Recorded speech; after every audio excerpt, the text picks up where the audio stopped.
Welcome to the God is Not an Asshole podcast. If you are one of the many people done with religious dogmatism, hang on. You might sense transcendence, but your church or other faith community never seem to get off the ground. You realize that honoring your conscience means more than fitting in and keeping hard-to-explain rules? Hang on. You could probably think of the goodness in your tradition, and you tried your best to save that baby, but there's so much bathwater. Join your hosts, David Norman Moore Jr. in California and Carrie Connolly in New Jersey, who are collaborating to bring on guests who have found life on the other side of fundamentalism. Guests with stories of how they have liberated themselves from beliefs that divide us from each other. None of our guests' narratives are identical, but we hope you'll find something in common with each of them. We invite you to experience our common bond as we all inspire even more of us to embrace the true self.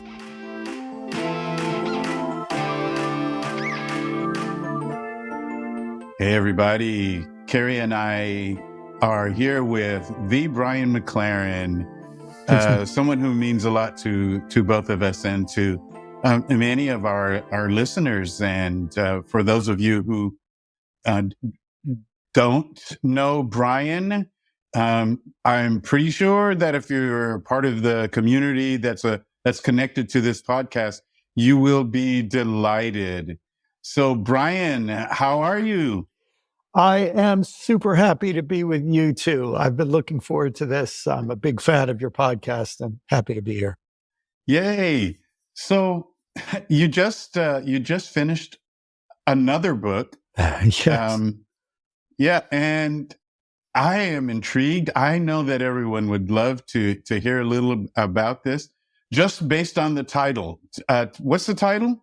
The title is Life After Doom, which sort of sucks the air out of a room when I tell people what the title is. And then the subtitle... Brian, it doesn't suck the air out of the room more than the title of my book that you wrote the foreword That's to. True. That's true. That's right. That's right. Oh, my goodness. The subtitle is Wisdom and Courage for a World Falling Apart. And so it's been an intense process of writing it. But of course, not writing it would have been even more intense, as I think you can understand. So, how do you care for a world that's falling apart? I'm sorry, David. That's the question. How do you care for a world that's falling apart? Yeah. Well, this sort of is really the problem that I kind of step into and sit with through the 21 chapters of the book.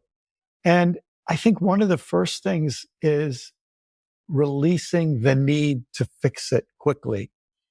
One of the things in one of the chapters of the book, I spent a whole chapter on the first step of the 12 steps about admitting our powerlessness. And anyone who's been involved with the 12 steps knows that the serenity prayer is very precious to people. God grant me the serenity to accept the things that I cannot change, the courage to change the things I can, and the wisdom to know the difference.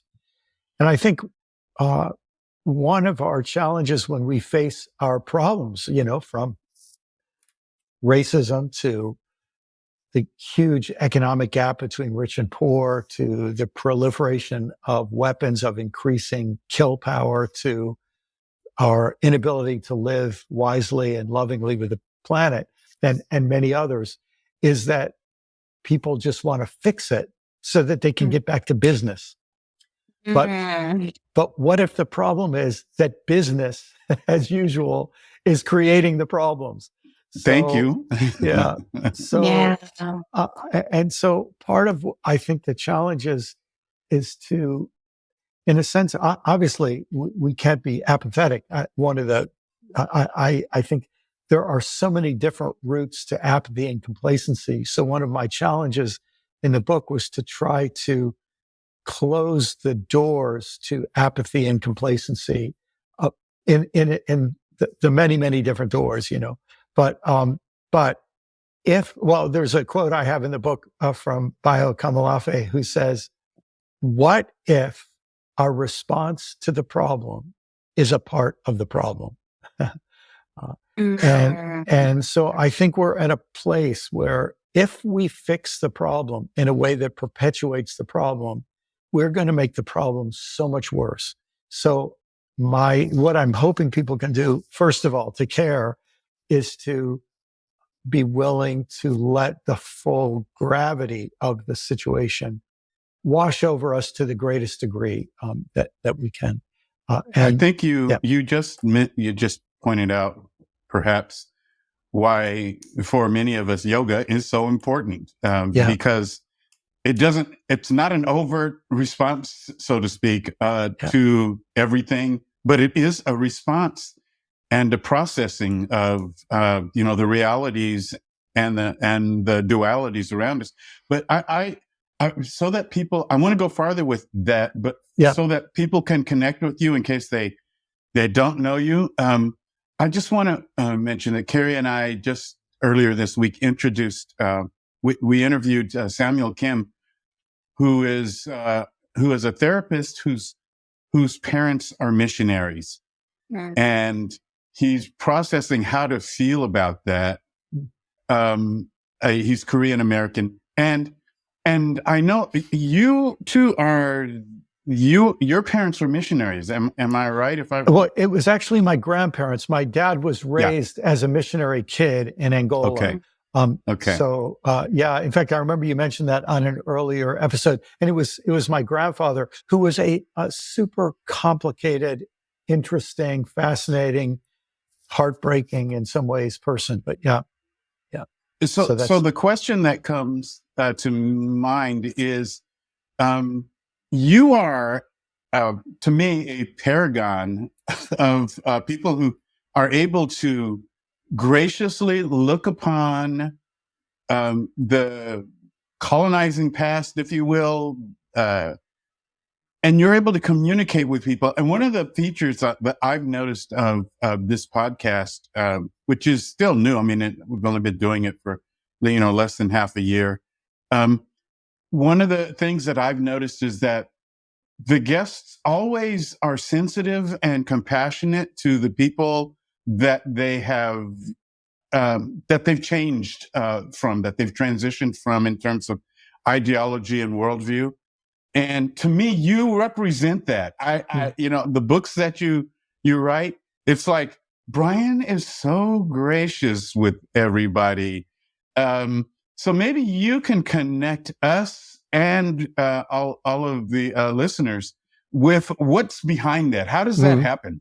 Well, it's so funny you say that, David, because almost everywhere I speak, I have a few people who are really mad at me. So well, then you're doing something right, obviously. But I do my best to be gracious, and I do my best to not take cheap shots, and I do my best to not dehumanize anybody. But there's a quote from Thomas Merton that actually I use in this new book that I ought to have memorized, but it goes something like this. When I criticize a system, people get angry at me, which shows the degree to which they identify with that system. And to me, criticizing a system is never I never want to identify the people with the system. I want to help the people disidentify with the system so that they can stop aiding and abetting it, which we all do when we're born into a system. So I suppose that's maybe something I'm very imperfect at, but that I try to do. I try to not soft pedal my critique of a system, telling the truth about a system, naming the system. But then I always look at even the people involved with the system and think they're human beings, and they got into this mess without realizing necessarily what they were getting into, and getting out isn't easy. And of course, as a straight white male, from a middle class background, I have all of those systems that I was born into, as well. So, and add to that fundamentalist Christian, all kinds of other things I was born into. And so, in fact, I have a little saying, everybody is born into something. You don't get to choose what you're born into, but thank God you do get to choose what you become. And so I think that's my hope. But I think it's impossible to avoid when you critique the system. People whose identities are wrapped up with the system do tend to feel you're insulting them, even when it's not intended. I feel that so deeply because of the work that I do. And before I go any further, I don't expect you to remember this at all, but you and I have met a few times. We've met at the Revolutionary Love Conference in 2018. And we met at, I think it was a WISC conference or. Yes. So, and every time that I have met you and heard you speak, you have truly embodied, first of all, you're one of the most truly pastoral people that I've ever met. And that's a rare thing. That's not, actually, David is also one of the most, and I reserve that, I think, for 3 people in my entire life that I've met who I truly call true pastors. And you have truly embodied. I've heard you stand in front of a room and critique systems and, including the systems that you come out of. You know, I've heard you do that, and I've heard you do it with grace and integrity and, compassion. And I really appreciate that. One of the things that I've been thinking about as I've been listening to you speak is the ways in which, you know, the world is so invested in binary thinking. Yeah. And when you try to enter into conversation with people who are invested in systems, there is this really painful part, right? Yeah. So I have 2 examples that I want to think of. One was recently I was speaking with an activist, and I was, this was a member of the BIPOC community. And I was trying to express the fact that it is a painful process for a member of a dominant identity to divest themselves from that system, right? That's a painful process. Yes. And this person literally rolled their eyes at me.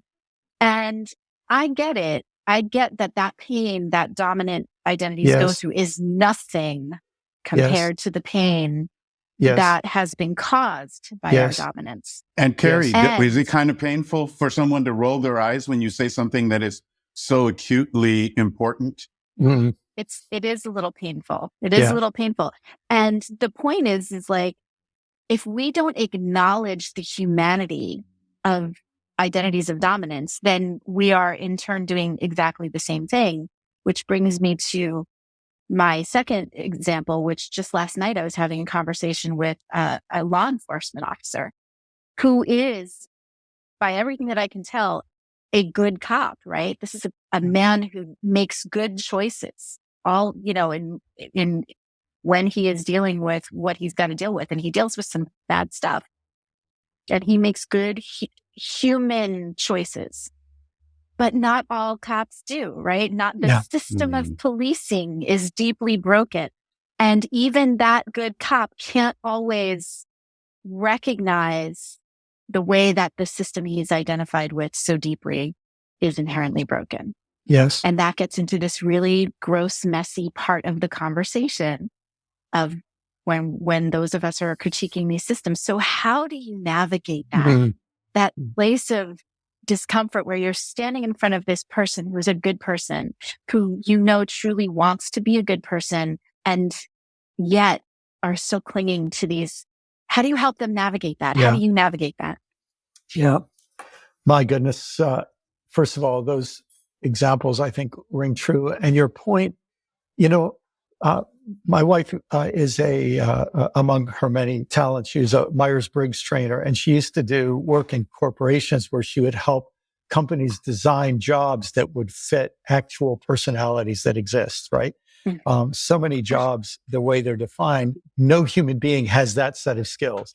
And so there's this thing in that work called phases of work. And often it's pictured as a clock, you know, and you can imagine if the beginning of the project is at 12 o'clock, you know, this might be or it might be identifying problems and developing visions and brainstorming. And you might be around that at 1 o'clock where it becomes prototyping responses and then testing and evaluating responses. So there's this whole thing that then goes through manufacturing, production, testing, quality control, this whole thing. And it's, to me, a super useful way of understanding that work involves phases. And what's absolutely needed at one phase could be super harmful at a different phase. And so there's this phase of, for example, if we're doing work in race, equity, belonging, racial justice, white supremacy, white fragility, all of these different spaces. If we consider it a work that has many, many different phases, often our arguments come because we're at different phases of the work process ourselves. Wow. Just, I'll give you an example, Carrie, because it's so funny you bring this up, because the other day I was speaking at an event, and a dear friend who maybe you've known, Reverend Dr. Jackie Lewis was there. Yes. Uh-huh. And Jackie did something quite shocking, even remarkable to me. She, at the end of her talk to a mostly white audience, she was talking about her Black heritage and her heritage. And she was especially doing this remarkable talk about the role of dance in her Black heritage. Which, can I just go on a quick tangent? I was in East Africa once many years ago with the Batwa people, the Twa people, also known as the Pygmies, and this was a group who, in many ways, are the indigenous people of that part of East Africa, and they had been displaced by two waves of immigrants, immigrating tribes from other parts of Africa that drove them into smaller and smaller patches of land. And they had, up until a few years ago, there was not a single Twa who owned land. They weren't allowed to own land in the country of Burundi. Nobody in parliament, things like no political representation, no political identity, because they weren't given citizen cards. So, and I was there right as this, with a group that was trying to help with this transition. And when we arrived, they danced to welcome us. Not me as a white person. I was there with one of their sons who had a Twa man who had done amazing things, and he was kind of a hero to them, and I was with him. So they danced, and then we had a couple hours of interaction, and then when we left, they danced and walked us down the mountain to the highway. And I said to my friend, I've never seen so much dancing. And I said, this just feels so healthy. He said, Brian, this is how we survive. When we're hungry, we dance. When we're frightened, we dance. When we're weary, we dance. We dance to survive. And so Jackie was talking about this. And then she says, I would like to offer my heritage to all of you who need a heritage of people who have survived great injustice. She said, you maybe have a heritage where your ancestors committed great injustice. And she said, the reason I want to do this is because anthropologists tell us everyone comes from Africa, ultimately. Some of you are just bleached Africans. But what was astounding is, people talk about appropriation. She was almost subverting appropriation by inviting us to share one. That's the way to do it. Yeah.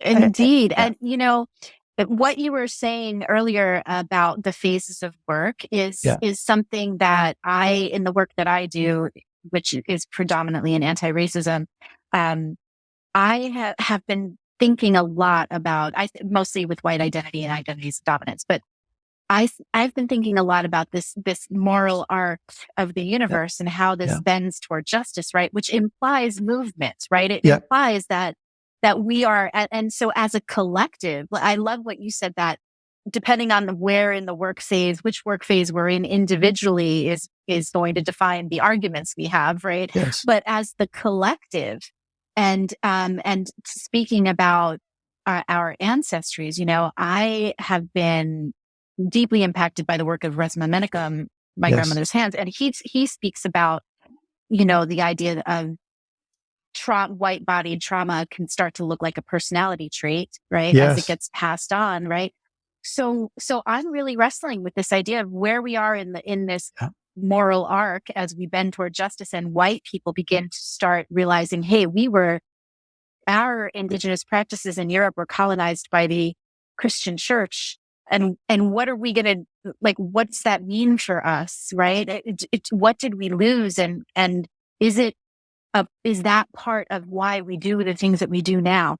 Right. Yes, and yes, what do we yes, want to, yes. what do we want to do about that? And Yes. what does that look like? What does that conversation of reclamation for us look like so that we can stop doing the harm that we are doing?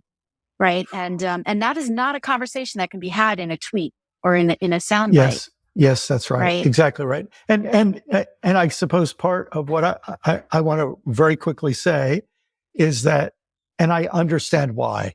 I understand why people get tense because there's so much harm being done, and we get tense under all of this harm being done.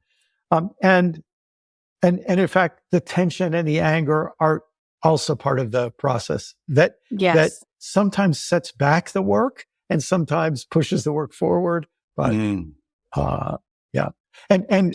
Carrie just had one other just affirmation or of what you're saying, or resonance with what you're saying.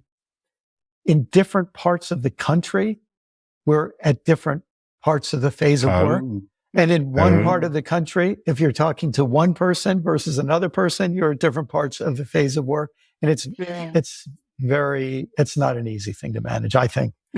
I agree. Yeah. That's so very true. So Brian, about 5 years ago, you were here in Santa Barbara, and over lunch, I asked you a question that I'm hoping you can even unpack further. I asked you, in this process of transformation, sometimes you lose some friends who don't want to join you on this journey. And to me, your very presence kind of embodies the mournfulness of all of that in behalf of many, many people. In fact, I think it shows up in your writings, in your books. There's a joy of discovery that is concurrent with the mournfulness of loss. And so I asked you, Brian, what do you do when you don't have your friends anymore? And you replied, you find better friends. So, I think that's something that intrigues a lot of people, people who are listening right now who, are either threatened by what could happen, what is happening, or what has happened. And in terms of long-term friendships, can you speak to that, please? Yeah. Well, I mean, this is it. First of all, David, it strikes me that this question makes perfect sense in a mobile country where most of us live in big cities. It's a very different question if you live in a small town where everybody's poor and you can't get away and you can't leave. I just, at the same event where I heard Jackie Lewis speak, two twin brothers who are both gay shared their story of growing up in a tiny town in Georgia where being gay was not an acceptable reality. And their salvation was being able to leave the town. If they'd stayed in the town, there was no good future they ever could have imagined. And so I guess that's the first thing that comes to my mind. Sometimes it's easier. So, I'm remembering Jesus saying to the disciples, sending them out 2 by 2, they go into a town and they come to a town and look for somebody who's a person of peace, who's hospitable, who's nice, who welcomes you into their home. So even in a town where everybody else might be mean, there's somebody who's nice and they welcome you, right? But then he says, if the town doesn't want to hear what you have to say, don't stay there and keep bothering them. Wow. He said, leave the town. I wonder if Taylor Swift got this from Jesus, but shake it off. Just shake it off. Go to the next town.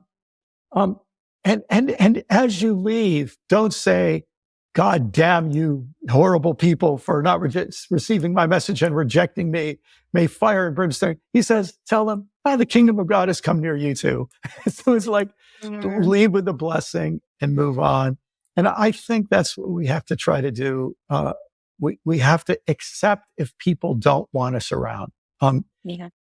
Just one other quick anecdote. When I was a young pastor, I was at some event and an older pastor pulled me aside. And now that I'm older, I can totally imagine doing this. At the time, it really took me off guard. He took me aside and he had a word from the Lord for me. And here is his word. If people are willing to accept you, don't reject them. But if people reject you, don't try to stay around, because love is not rude, and it is rude to stay where you're not wanted. Wow. Wow. So, and I remember thinking, are you trying to tell me I'm a jerk and I'm going to lose all my friends? Like I couldn't really interpret it, but I did file it away. And I realized he I think was realizing I was not going to fit in that group for too much longer. And was trying so Brian, Carrie and I just had a conversation with Vivian Storm, who is an African-American transgender performer. And you're reminding me of something she said. She said, one of the things we have to stop accepting and believing, because there are a lot of things that, are in our heads that are, on the level of being, just truism, just, biblical or whatever. And she said she had to let go of this idea that people bring up all the time. Family is everything. Mm-hmm. Yeah. Because for her, everything started when she left her family. Yeah. But that sounds so reasonable. Family is everything. Yes.